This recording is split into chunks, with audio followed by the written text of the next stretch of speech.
지난 11월 17일 북형제도 근처에서 조업을 하던 갈치잡이 배에 이상한 기운이 감지됐다.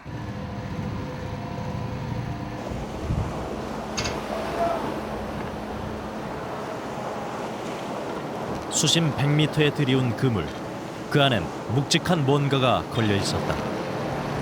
선원들은 긴장하기 시작했다. 내가 배워한 30년을 타서 그만 처음 봤어요. 그 개구리인 줄 알았어. 너무 세상에 컸어. 바닷속에서 꿈틀거리며 올라온 생명체.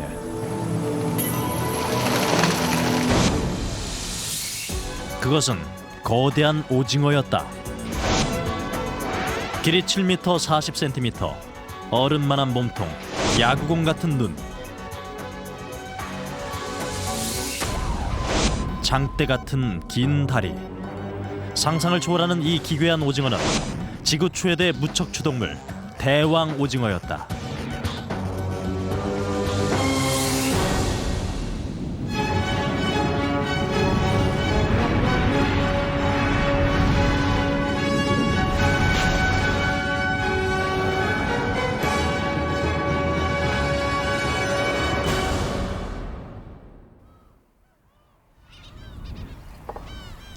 심해의 거대 생물은 오랫동안 인간에게 경외의 대상이 되어왔다.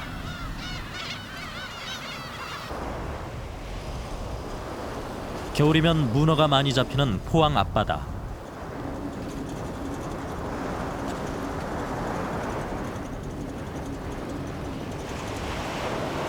수중 계곡이 발달하고 한류와 난류가 교차해 어종이 풍부하다.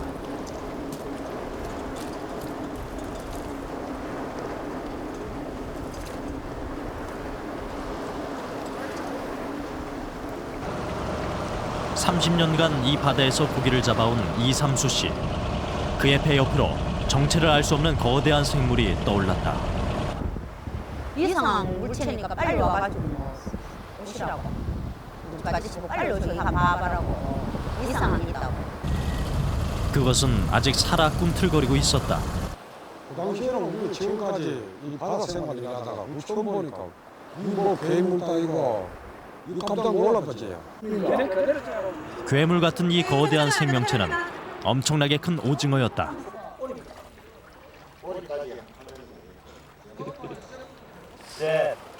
여덟 개의 다리와 2개의 긴 촉관. 사람이 들어갈 수 있을 정도로 큰 외투막. 크기만 다를 뿐 오징어와 똑같은 구조였다.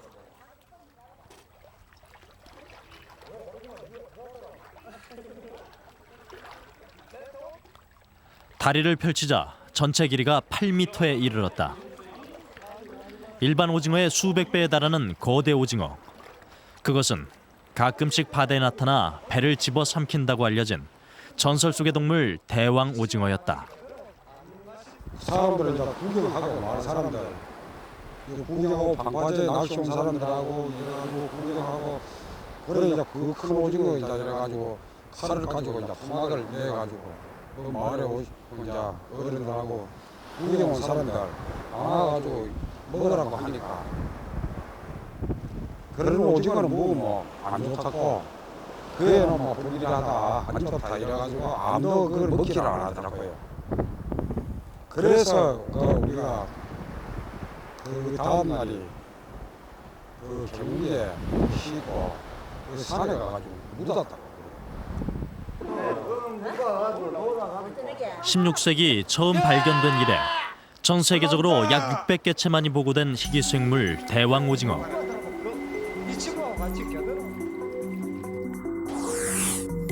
그러나 당시 포항에선 불과 일주일 전 또 한 마리의 대왕 오징어가 발견됐었다. 전체 길이 3.3m, 이미 기력을 잃은 상태에서 연안을 떠다니던 오징어였다. 그로부터 1년 뒤 울진 앞바다에선 4m짜리 대왕 오징어가 발견되었고 3년 뒤인 2000년에는 또다시 포항근해에서 대왕 오징어가 나타났다. 이들은 모두 겨울에 죽기 직전의 상태로 연안을 떠다니다 발견됐다.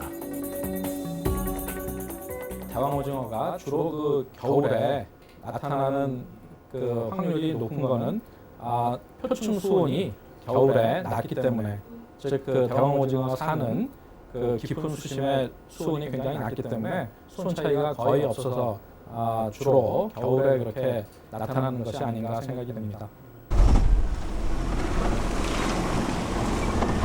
동해 어민들이 가장 깊이 그물을 들이워 잡아 올리는 것은 게다.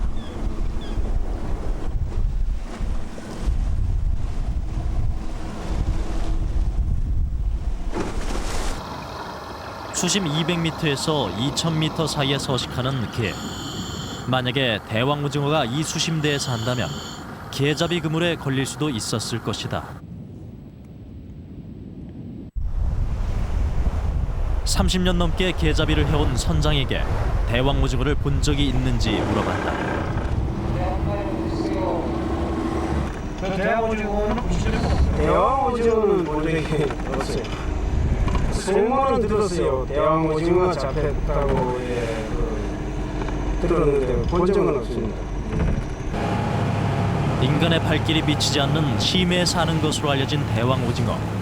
동해 깊은 곳에 대왕 오징어가 살고 있는 것일까?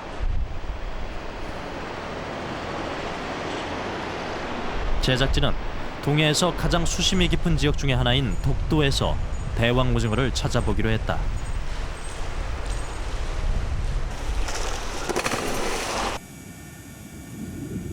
수심 20m, 독도의 바닷속은 수중 밀림이다.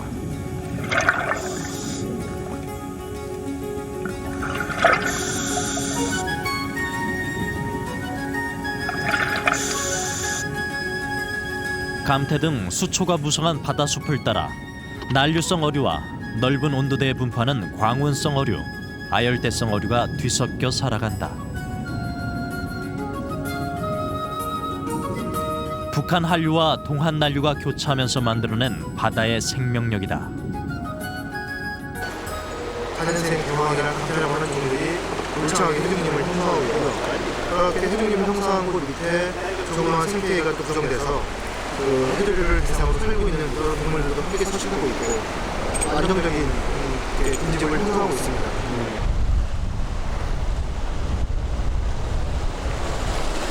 독도 바닷속의 풍부한 먹이는 그것을 노리는 포식자들에겐 우혹이 된다.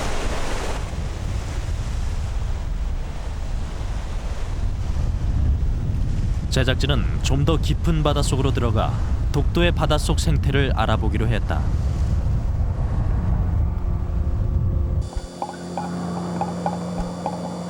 (40m) 이상을 잠수할 수 있는 테크니컬 다이버들로 해저 탐사팀을 결성했다.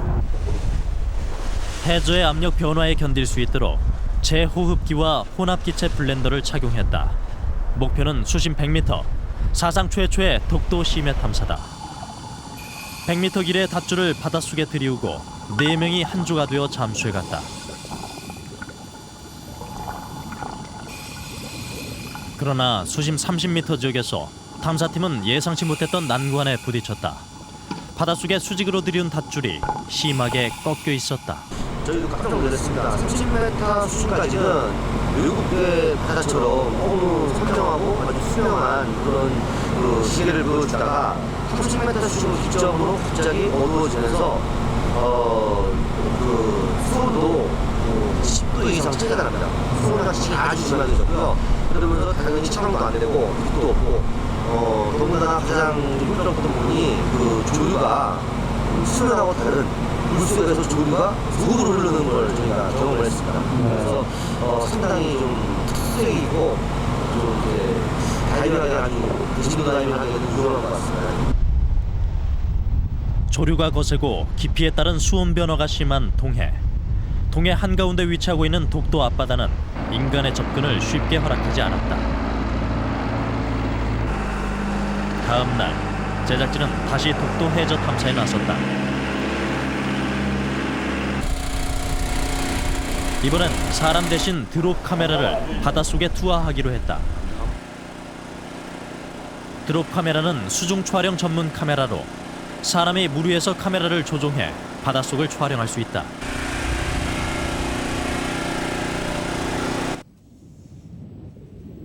드롭 카메라가 해저 100m를 향해 빠르게 내려갔다.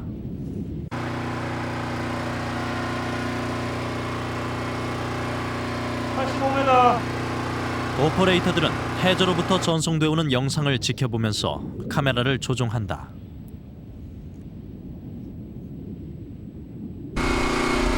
카메라도 담그고 바다에 스매도 담그고.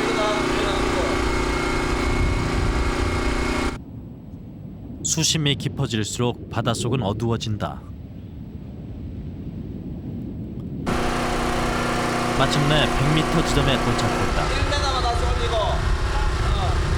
천천히. 가만히.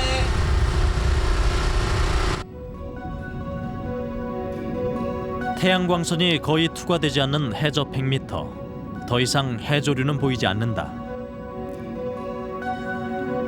수심 300m까지 서식하는 갈치와 볼락류의 물고기들만이 춥고 어두운 바닷속을 지키고 있다.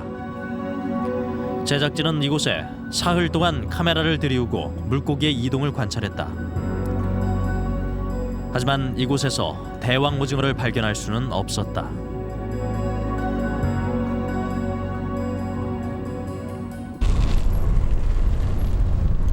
제작진은 국립수산과학원의 시험조사선인 탐구 1호를 타고 좀 더 깊은 바닷속으로 대왕 오징어를 찾아 나섰다. 탐구 1호는 지난 2004년에 개발된 국내 최대 규모의 해양 조사선이다.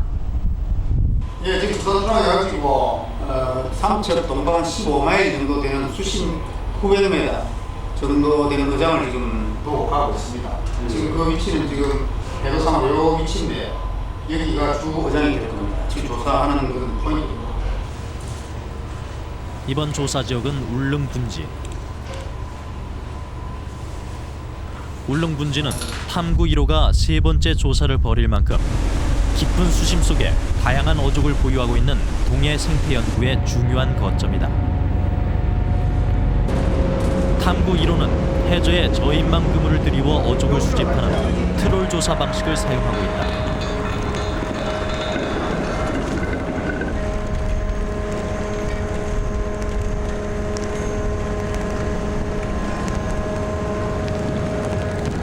트롤 조사 방식은 해저에 붙어 있거나 해저 가까이에 사는 어족까지 수집하는 조사법이다. 만약 심해에 대왕 오징어가 있다면 조사선의 그물에 걸릴 가능성도 배제할 수 없다. 울릉분지 수심 900m 지역에서 트롤 조사가 실시됐다. 탐지기에 나타난 울릉분지 조사 지역은 평탄한 해저의 모습이다.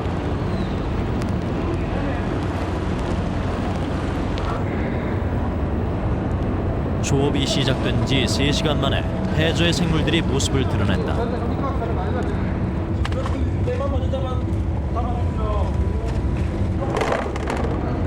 울릉분지 수심 900m 지역에서는 홍게가 압도적인 개체수를 보였다.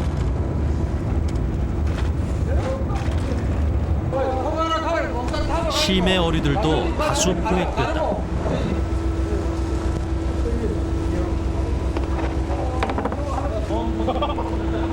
삼식이가 생겼네. 살았네. 빡빡 살았네. 입 벌리지. 분홍꿈치 연구원들은 어류의 개체수와 무게, 길이 등을 측정해 기록한다. 23.0 동해 깊은 바다의 생태와 18.5, 변화성을 파악하고 활용하기 위한 15.4. 첫걸음이다. 지금 가장 많이 오르는 저기 청자갈치고요. 고다리 가시 칠성갈치, 가시배도갈치 이런 고다리 주먹 수백이 이런 종들이 주로 올라오고 있습니다. 고다리 개 종류는 붉은 대게가 올라오고 있습니다. 우리나라 동해와 일본 서해 일대에 대거 분포하는 붉은 홍게. 수심 400m 이상 지역에 서식하는 대표적인 심해 어류다. 성질이 사나운 데다 이빨이 날카로운 꼼치. 암초지대 빈 구멍을 차지하기 위해 문어와 곧잘 싸움을 벌이는 심해 무법자다. 머리가 몸의 절반인 주먹 물수배기. 주먹 물수배기의 커다란 입은 생존을 위한 진화의 결과다. 심해엔 먹이가 적기 때문에 먹잇감이 나타나면 자신보다 몸집이 크더라도 공격해 삼켜버린다. 심해 어류들은 젤리처럼 흐물흐물한 몸을 가졌다. 10m를 내려갈 때마다 일기압씩 높아지는 심해의 수압에 견디기 위한 것이다. 바위 틈에 사는 가시배 도라치. 적의 공격을 피하기 위해 해저면과 비슷한 회갈색 빛깔을 띠고 있다.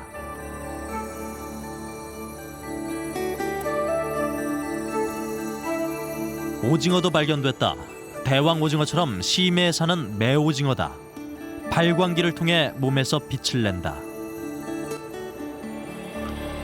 심해 생물들 중엔 이처럼 발광기관을 가진 것들이 많다. 몸에서 빛을 내 먹이를 유인하거나 수면에서 내려오는 빛의 효과를 감소시켜 적으로부터 몸을 은폐한다. 대왕 오징어 포획에 실패한 연구팀은 다음 날 수심을 낮춰 해저 700m 지점을 다시 조사했다. 이곳에서 대왕 오징어를 발견할 수 있을까? 수심 700m 지역에서도 심해성 어류들이 쏟아져 나왔다.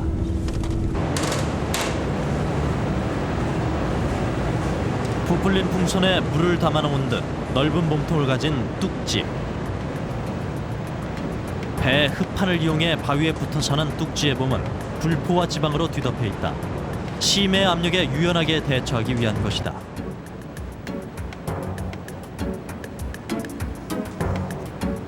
뱀장어처럼 긴 몸을 가진 벌레 문치. 다 자랐을 때 몸 길이가 90cm에 달한다. 깊은 바다에 사는 벌레 문치는 사냥에 용이하도록 날카로운 이빨을 가지고 있다.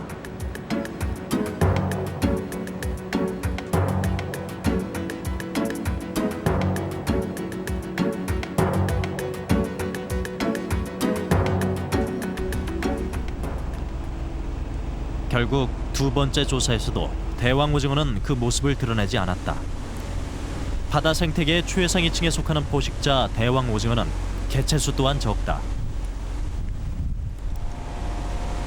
그러나 인간은 수백 년 동안 그 존재를 확인하기 위해 바다를 누벼왔다. 조사팀은 희망을 놓지 않고 있다.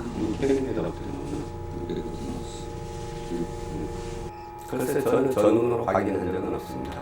없는데 그 동해가 태평양에 연해 있는 깊은 바다이기 때문에 대양성 어종들도 충분히 출현이 가능하다고 생각합니다. 긍정적으로 보시는 거예요? 예, 긍정적으로 보고 있습니다.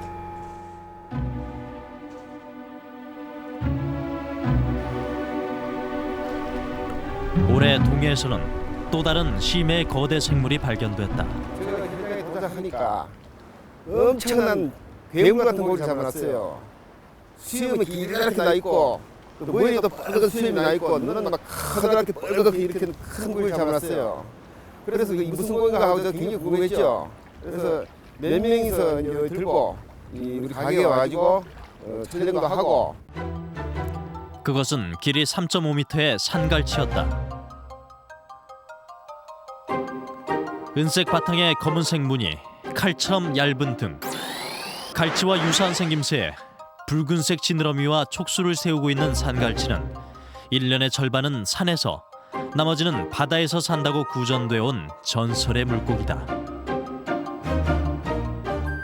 산갈치가 사는 곳이 보통 한 수심 200m 정도 되는 그런 깊은 곳에 살고 있죠. 그래서 우리가 흔히 쉽게 볼 수 있는 그런 물고기는 아닙니다. 그렇지만 이 산갈치가 병에 들었다든지 아니면 노화가 되어서 힘이 없을 때 이럴 때는 그 구력 조절이 제대로 안 돼서 표층으로 떠오르게 됩니다.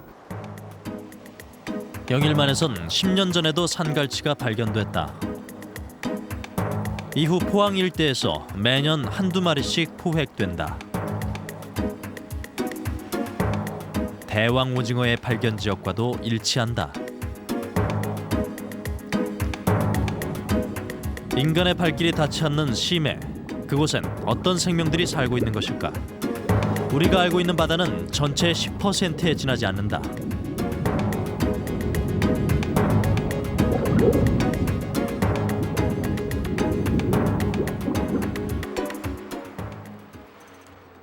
일반적으로 심해는 수심 200m 이상의 바다를 가리킨다. 바다는 심해로 내려갈수록 급격한 환경 변화를 보인다. 수심 200m를 벗어나면 수온은 0.6도까지 떨어진다. 10m의 일기압씩 높아지는 수압은 5,000m에 이르면 쇠공을 찌그러뜨릴 정도로 강하다.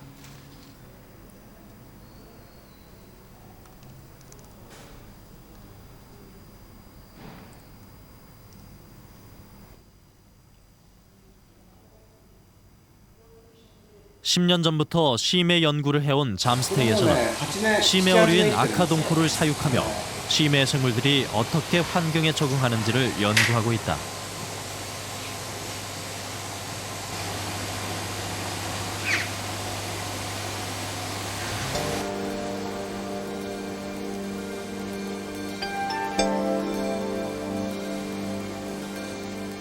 이 아카동코의 고향은 1200m 아래의 심해로 8년 전 한 어민이 기증했다.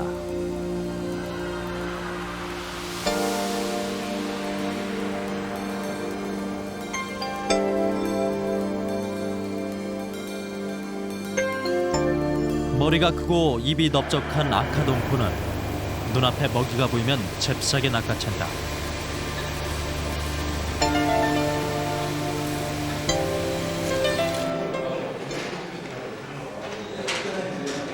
잠스텍에서는 심해 연구를 위해 1989년 잠수정을 개발했다. 그것은 신카이 6500, 해저 6500m를 탐사할 수 있는 유인 잠수정이다.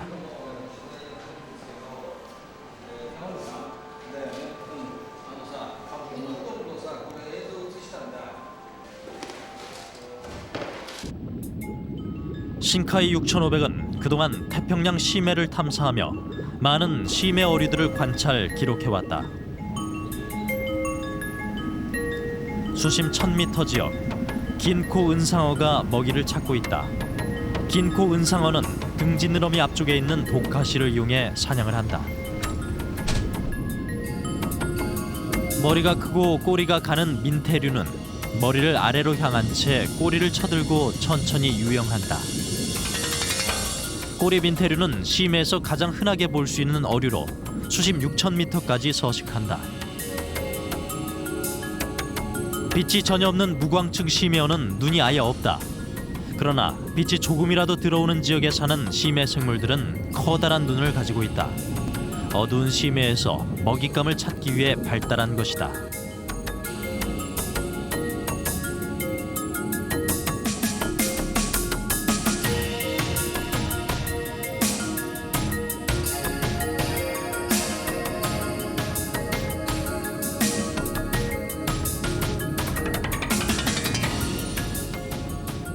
심해 어류들은 대체로 0도에 가까운 수온에서 생활하기 때문에 먹이를 찾을 때를 제외하고는 거의 움직임이 없다. 움직이는 만큼 열량이 소모되기 때문이다.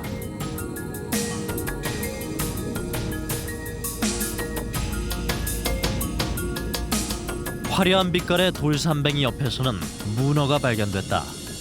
육지 인근 바다의 바위 틈에 산다고 알려진 문어가 해저 2000m 지역에도 살고 있다.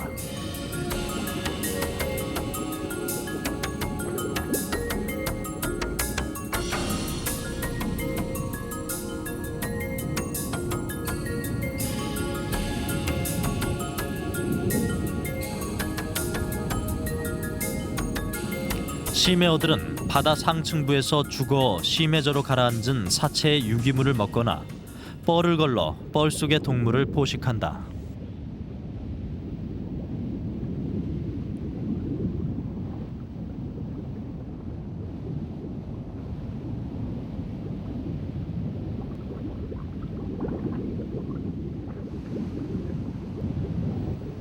심해어들의 큰 특징은 자기 몸 안에 수분 함량이 대단히 높다는 것이다.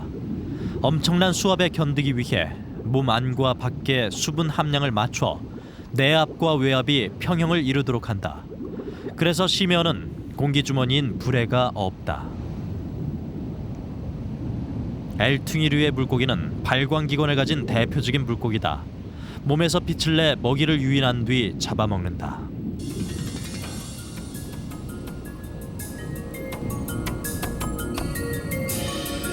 잠스텍에서는 일본 서해, 즉 우리나라 동해 인근의 심해저 또한 조사했다. だいたい一番深いところでも3100メートル程度であります。ただ3000メートルというと日本海では非常に深い場所になりますので、そういうなぜそういった深いところに特徴的に微生物の的ができるのかと、いうことをいろいろ調べているというのが現状です。 태고의 모습을 간직한 동해 해저면은 바다의 표층에서부터 내려온 유기물들이 넓은 뻘을 형성하고 있다. 뻘 가운데엔 해면 동물의 한 종류인 씨 스펀지가 자리를 잡고 있다.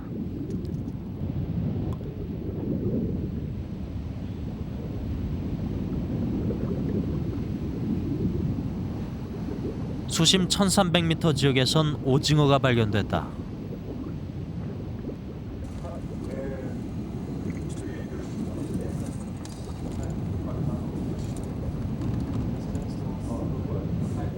개를 잡기 위한 통발에 개가 모습을 보인다.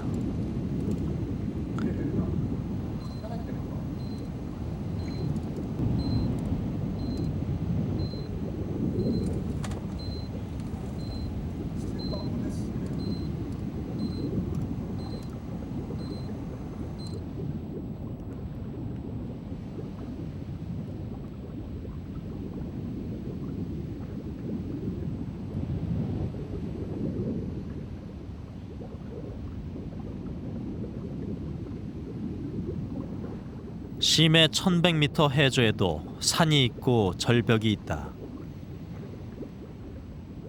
절벽에 붙은 유기물을 먹기 위해 해삼과 개가 모여든다.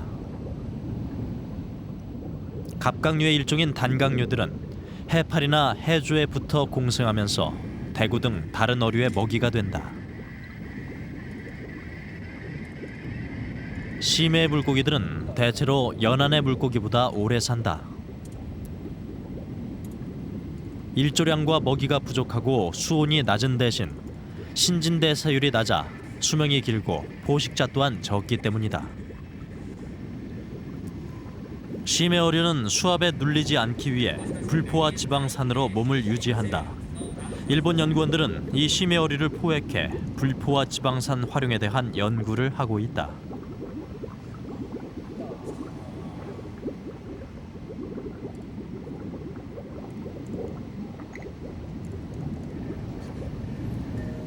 (1000m) 이하 심해저에서는 민태류와 개들이 주종을 이루고 있었다.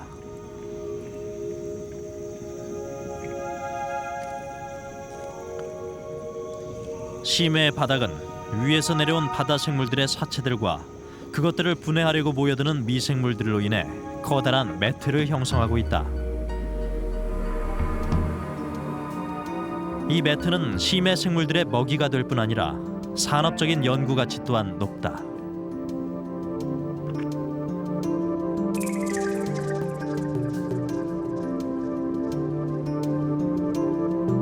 심해魚はですね、面白いことに多くの場合微生物を共生しております。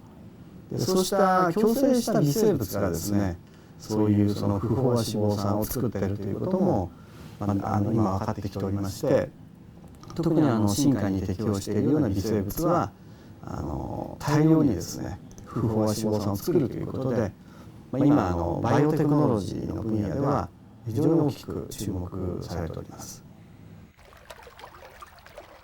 인간의 접근이 어려운 극한 환경의 심해.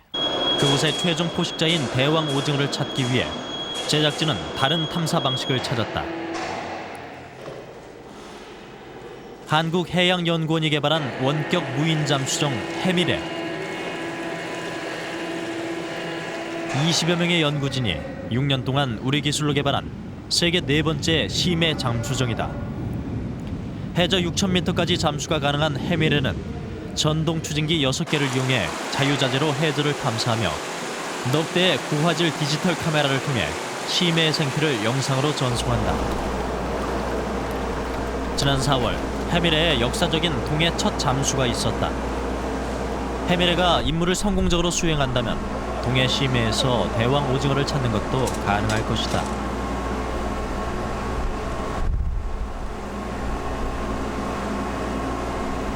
해밀에 부착된 유압식 로봇 팔은 해저에서 시류를 채취하고 각종 조사를 수행하는 역할을 하게 된다.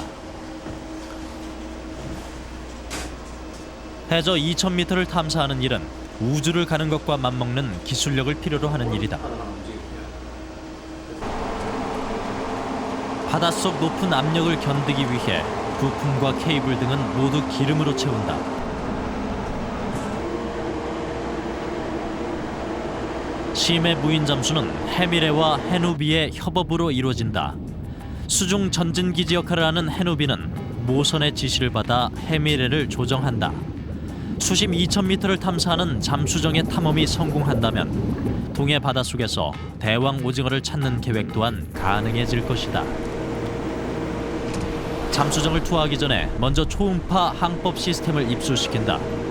해저면에 도착했을 때 모선과 잠수정 사이의 통신은 주로 음파로 이루어진다.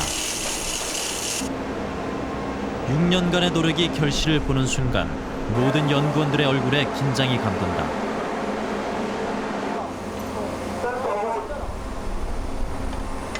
먼저 해저면에 착지해 심해 생태계의 정보와 시료를 채취할 해미레가 입수됐다. 뒤이어 모선과 해미레 사이에서 해미레를 중간 조정하는 해누비가 입수했다.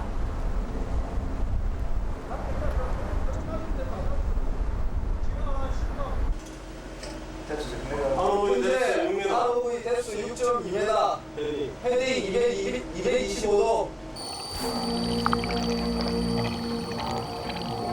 해미레는 동해 수심 2000m를 향해 빠른 속도로 내려갔다.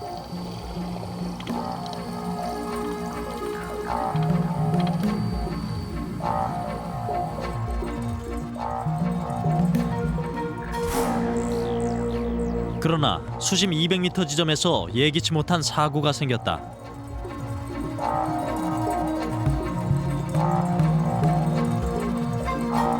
해미레의 왼쪽 추진기가 멈춰선 것이다.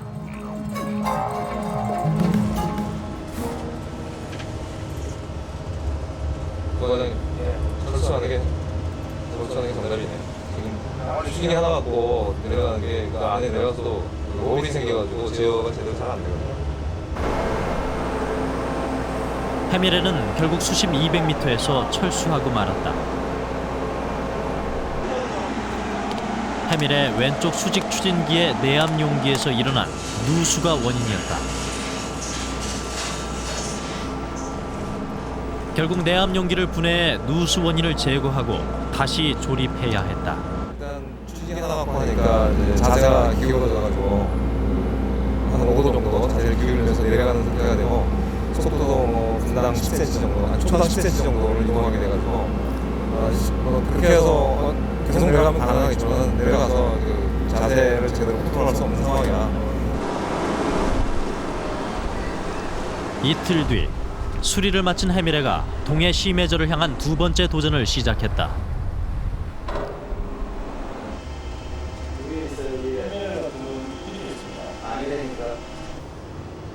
이번엔 모든 게 순조로웠다. 해미레는 단숨에 수심 990m까지 내려갔다. 그러나 잠시 후 해미레는 다시 작동을 멈춰야 했다. 해누비의 압력 보상기가 기름이 유출됐다는 신호를 보내왔기 때문이다. 기름에 유유가 있을 경우 이게 필요 이상으로 많이 수출하게 됩니다. 그래서 아까 저희가 10m 정도 내려갔을 때 수출할 수 있는 한계 범위 근처에 다다랐기 때문에 저희들이 부득이하게 철수하게 됐습니다.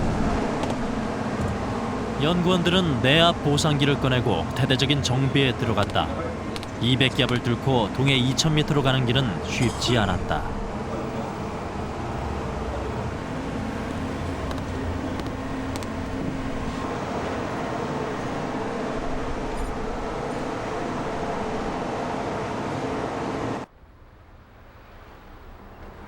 대왕 오징어의 살아있는 모습을 관찰하는 것은 과연 불가능한 일일까?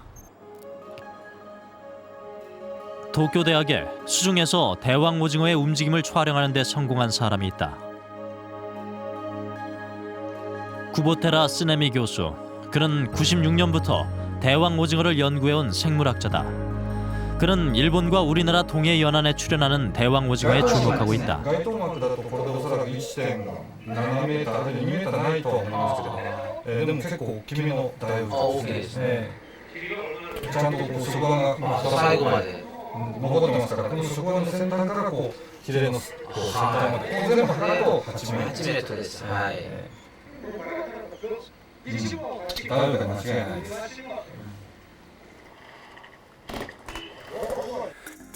그는 2005년 영국의 한 과학 잡지에 세계를 놀라게 하는 논문을 발표했다. 수심 900m에서 먹이를 공격하는 대왕 오징어의 모습을 담은 내용이었다. 구보테라 교수는 2002년부터 2년 동안 일본 오가사라와제도 치치지마 섬 앞바다에 오징어와 크릴새우를 매달아 놓고 대왕 오징어가 나타나기를 기다렸다.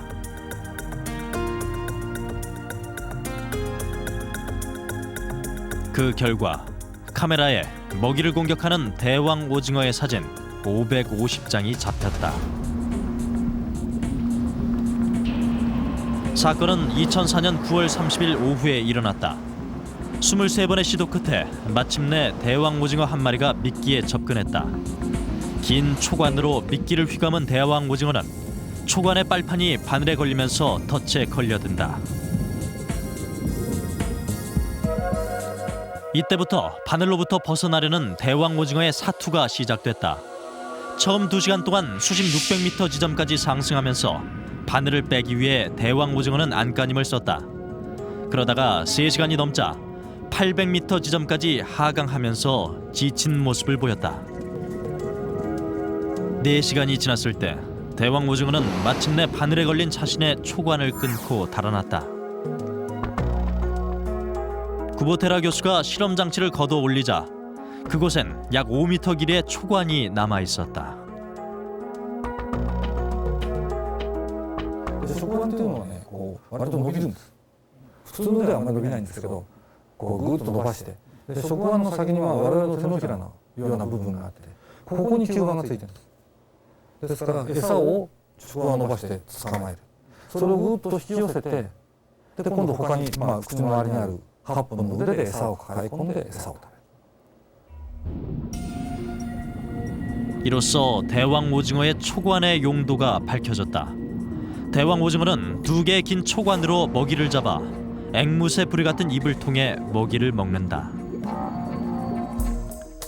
지금까지 대왕 오징어는 주로 북해와 인도양, 대서양, 태평양 등 세계 전역의 대양 주변에서 발견되어 왔다.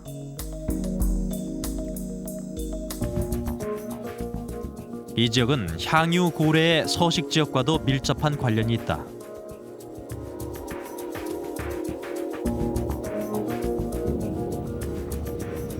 수심 800m에서 1000m 사이에 사는 향유 고래. 전 세계 온대와 열대 바다에 주로 서식하며 약 20마리씩 무리를 지어 생활하는 향유 고래의 주 먹이는 대왕 오징어다.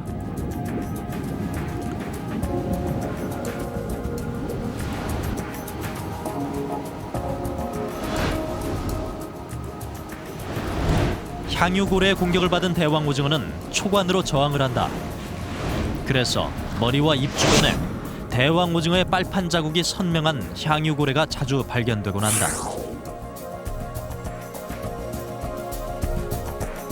마코크지라는ですね、よく口の周り、こういうマコクジラって細い口してるんですが、この辺にですね、こう吸盤のマークがいっぱいつくんですね。で、その吸盤の大きさがちょうどダイオウイカの食腕の吸盤と同じような。ですからおそらくマッコウクジラがダイオウイカを食べるときに、ダイオウイカの儚い抵抗というか、抵抗としてそういう食腕でこういうところをピタッとくっつけたりするんですね。それでそこのところに吸盤がなんとか残る。 대왕 오징어는 우리나라 동해와 일본 서해 근처에서 계속 발견되고 있다. 구보테라 교수는 대양성 어류인 대왕 오징어가 한국과 일본 근해에 나타나는 것은 난류의 영향 때문이라고 주장한다. ダイオウイカって日本海にずっといるわけじゃなくてですね、割と暖かい時期にその対馬海流でこう日本海に入ってきたものが冬の表面水がすごく冷たくなるもんですから、それで体を壊したりして、その浮力中率の機能が、うまくいかなくなって表面に浮いてくるんですね。でその浮いたものがちょうど西風、大陸の方から吹いてくる西風で日本の沿岸に打ち寄せられる。ですからおそらく韓国の場合も浮いてきたものが何らかの風の影響で岸まで、押しやられて海岸に打ち上げられて見つかったということが多いんだと思いますね。 난류를 따라 이동해온 대왕 오징어가 겨울에 바다의 표층수가 갑자기 차가워지자 부력을 조절하지 못해 떠다니다 연안으로 밀려왔다는 것이다. 제작진은 국립해양조사원과 함께 동해의 해류 흐름을 분석했다. 대한해협을 따라 동해로 온 난류는 계절에 따라 일정하지 않은 패턴으로 흘러간다. 그런데 주목할 만한 사실이 있다. 포항 앞바다 영일만을 기점으로 난류의 흐름이 꺾이는 것이다. 동안 난류는 포항 영일만까지 흐르다가 크게 두 가지 방향으로 진행하게 됩니다. 북한 난류와 기후 영향으로 동쪽으로 방향을 바꾸거나 북쪽으로 더 나아가게 됩니다. 어쨌든 동안 난류는 포항까지 영향을 미칩니다. 해류의 변화는 해저 지형과 관련이 있다. 우리는 포항 앞바다의 해저 지형을 분석했다. 그곳에서 해류의 흐름과 관련된 결정적인 해저 지형을 발견했다. 왕돌초였다. 왕돌초는 그 포항 위쪽에서 그 주변항까지 길게 이어져 있는 현상을 나타내고 있고요. 연안 지역과 그리고 이제 동해 심해저의 중간에 위치를 하고 있어서 자연적인 어떤 그 어초 역할을 하고 있습니다. 그래서 그 어류들의 어떤 식처라든지 또는 서식처 역할을 하고 있고, 그 동쪽으로 조금만 더 진행을 하게 되면은 그 수심 2,000m까지 급격하게 변하는 현상을 알 수가 있습니다. 포항 앞바다 수중에 남북으로 길게 솟아오른 왕돌초는 여의도의 10배 면적에 달하는 거대한 해중산이다.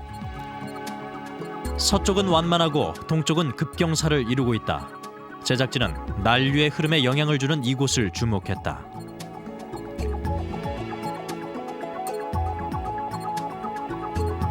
해안 절벽을 따라 가파른 경사가 펼쳐진 왕돌초 동쪽 지역은 수심 1,500m까지 급강하한다. 거대한 심해 생물이 살 수도 있을 만큼 깊은 수심을 간직하고 있다. 난류와 한류가 교차해 먹잇감이 많고 깊은 수심이 있다면 왕돌초 인근은 대왕 오징어가 살기 좋은 곳일 것이다.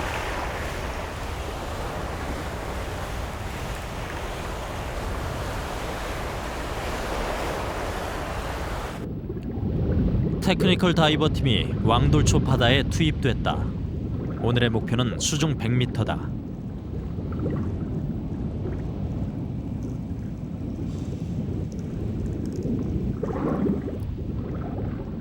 왕돌초 등대 주변엔 감태를 비롯한 해조류가 무성한 숲을 이루고 있다.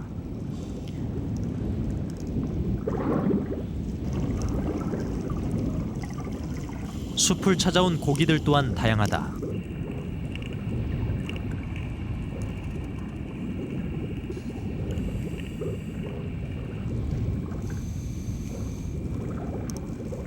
북서쪽은 북한 한류, 남동쪽은 동한 난류의 영향을 받아 한류와 난류 어종이 모두 존재한다.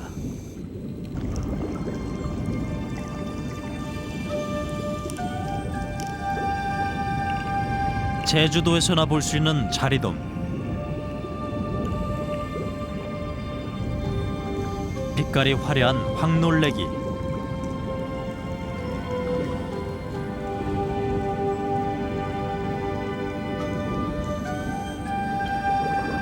온대와 열대 지역에 사는 범돔까지 왕돌초는 동해 어족 자원의 보고다.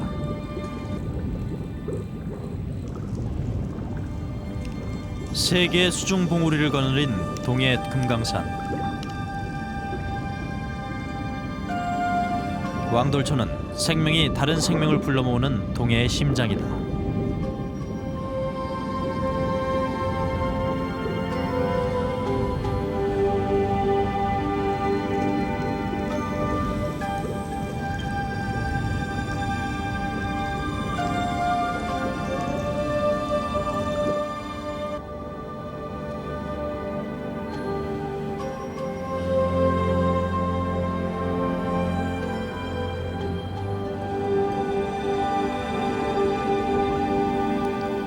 수중 탐사팀은 무성한 수중림을 지나 왕돌초의 바닷속 깊이 잠수해 들어갔다.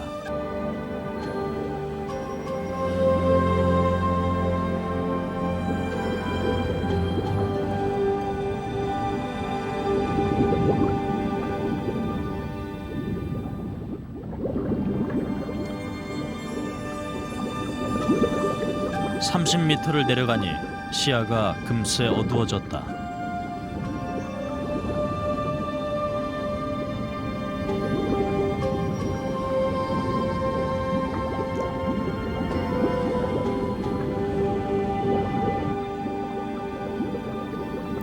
왕돌초의 심해저엔 모래와 조개 껍데기, 유기물 등이 뒤덮여 거대한 퇴적층이 펼쳐져 있다.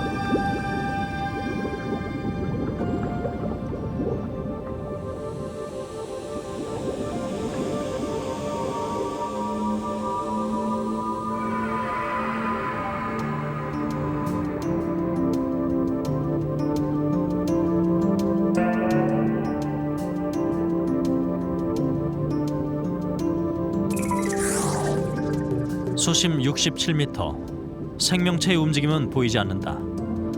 말미잘만이 바다 위쪽에서 떨어지는 유기물을 받아먹으려 입을 벌리고 있다.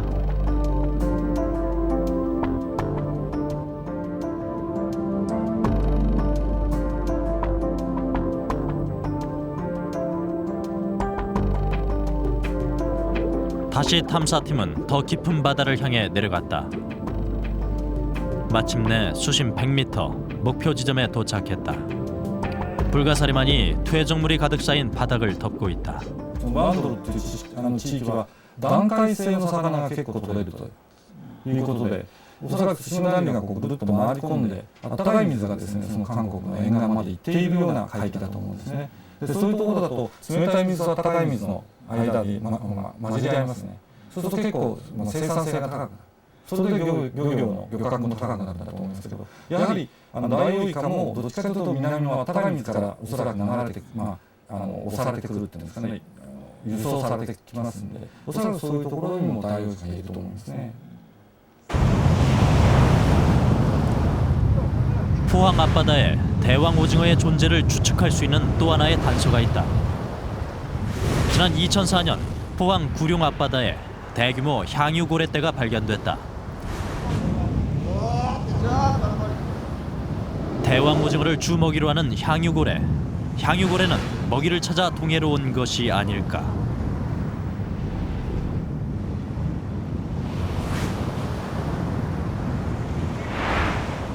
예, 우리나라에서도 크기가 뭐 그렇게 크진 않지만 대왕 오징어들이 몇 번 발견된 적이 있습니다. 우리나라 동해에도 대왕 오징어들이 살고 있다는 얘기가 되겠죠.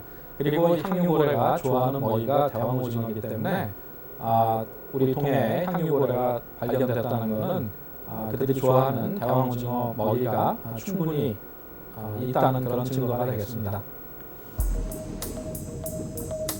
김웅서 박사는 구보테라 박사와는 전혀 다른 가설을 주장한다. 동해 심해에 사는 대왕 오징어가 난류를 만나 부력 조질에 실패해 연안으로 떠밀려 온다는 것이다. 동해는 500m만 내려가면은 수온이 1도씨보다 더 낮습니다. 그래서 대왕 오징어가 사는 그 정도 수심이 되면은 한 0.6도에서 0.7도씨 정도가 됩니다. 대왕 오징어가 그 냉장고 안에 들어가 있는 셈이죠. 구보테라 교수의 실험에서 대왕 오징어는 바늘에 걸린 상태에서도 수심 900m에서 600m로 가며 4시간을 버텼다. 난류에서 산다면 불가능했을 일이다. 우리나라 그 동해에 있는 대왕 오징어가 대만 난류를 타고 그 동해로 들어갔다기보다는 그 동해에 예전부터 살고 있는 그런 대왕 오징어의 그런 그 개체군이 있다고 보는 것이 옳겠습니다.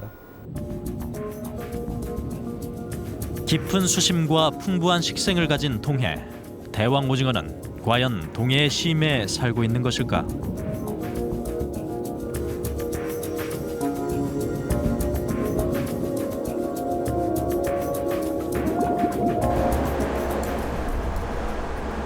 (10월) 온누리호가 1차 실험에서 문제가 됐던 부분들을 정비하고 2차 실험에 나섰다.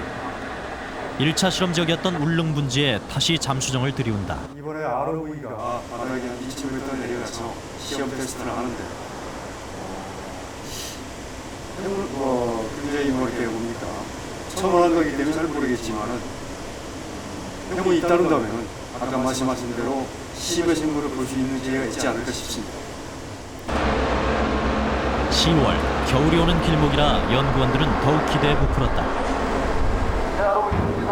지금까지 동해에 나타난 대왕 오징어는 모두 겨울에만 그 모습을 드러냈기 때문이다. 먼저 해누비가 입수를 시작했다. 봄에 있었던 실패 때문에 연구원들의 얼굴엔 일순간 긴장이 흐른다. 지금까지 세계 수많은 학자들이 심해에 사는 거대 생명체의 비밀을 풀기 위해 노력했지만 자연은 그 해답을 보여주지 않았다. 네, 저희는 이 해누비 해밀레이 다이빙 2차 다이빙을 최선을 다해 준비했습니다.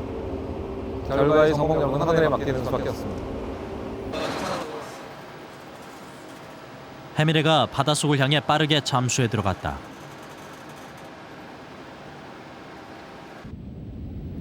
해밀레의 카메라에 스노우머린, 바다 눈이 들어온다. 울릉분지 심해 생물들의 먹이가 풍부하다는 증거다.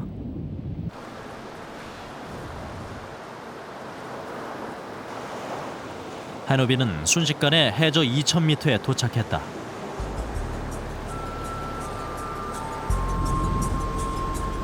바다눈 사이로 개의 모습이 보인다.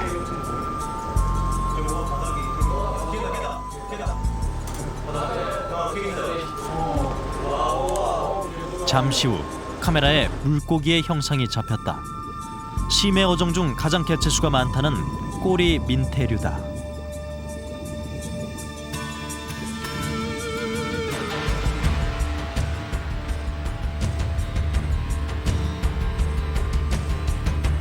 울릉분지의 바닥은 태고적부터 쌓인 뻘을 일으켜 최초의 해저 탐사선 해밀레의 도착을 환영했다. 바다가 생긴 이래 단 한 번도 인간의 손길이 닿지 않았던 동해 심해저. 미지의 땅이었던 동해의 깊은 바닥이 서서히 그 모습을 드러내고 있다.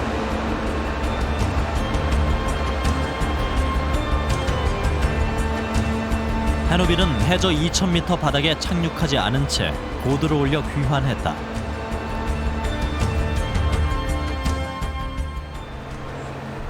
다음 날 보다 정밀한 관측을 위해 해밀레가 투하됐다.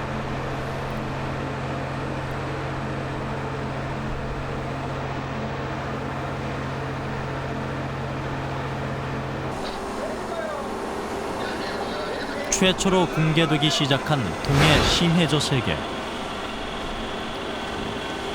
무인 잠수정 해밀레는 오늘 이곳에서 대왕 오징어를 찾아낼 수 있을까? 1차 실험 때 문제가 됐던 추진기는 문제없이 작동하고 있었다. 온누리호와 해누비, 해밀레 사이의 조종 시스템도 안정을 찾았다. 이제 조류의 흐름을 적절히 타면서 잠수정을 해저에 안착시키는 것이 관건이다.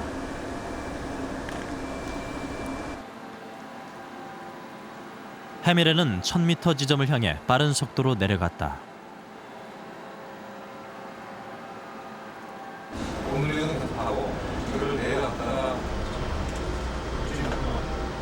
마침내 1,000m 목표의 중간 지점에 도착했다.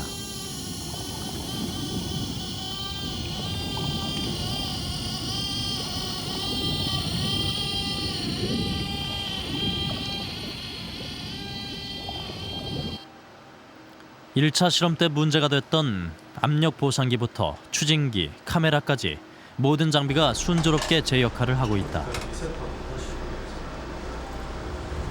수심 1,000m는 일본에서 대왕 오징어가 관측된 지점이기도 하다. 탐사팀은 모두 신경을 곤두세운다.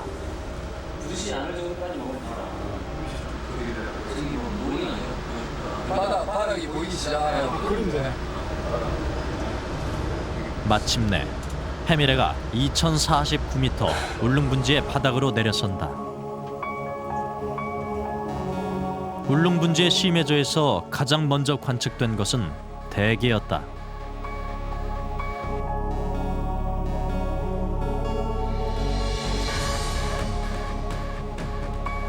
해미래의 해저 2,000m 안착은 성공했다. 사전 정보에 의하면 바닥이 뻘이었다고 하는 것이 확인이 됐습니다.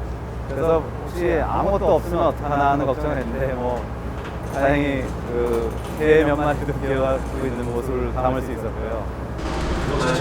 이걸 뜯을 거예요. 해미래는 로보팔을 이용해 준비해간 태극기를 울릉분지의 심해저 바닥에 꽂았다.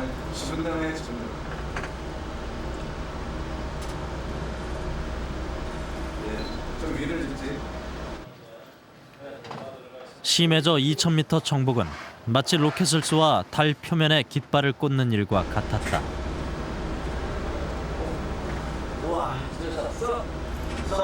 그것은 최첨단 과학을 이용해 미지의 세계에 새로운 가능성을 여는 도전이다. 우리나라 동해를 우리가 만든 수중 로봇을 이용해서 직접 눈으로 확인하고 거기에다가 우리의 태극기를 올려놓는 것은 정말 가슴 벅찬 순간이었습니다. 그러나 처음 모습을 드러낸 동해 심해저는 고요 속에 잠겨 있었다. 동해 해저 2,000m에서 우리는 끝내 대왕 오징어를 찾을 수 없었다. 이제 처음으로 해저면에 저희가 도착해서 저희가 원하는 작업을 할 수 있다는 가능성을 보인 것이 이제 첫걸음입니다.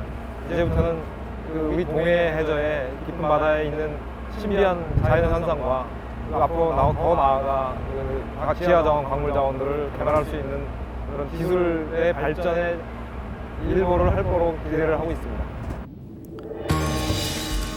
전설의 심해 생물 대왕 오징어를 찾아 떠난 최초의 심해 탐사. 대왕 오징어는 아직 신비의 생명체로 남았다. 심해저 탐사가 끝난 한 달 뒤, 동해는 다시 전설 속 괴물의 이야기로 술렁거렸다.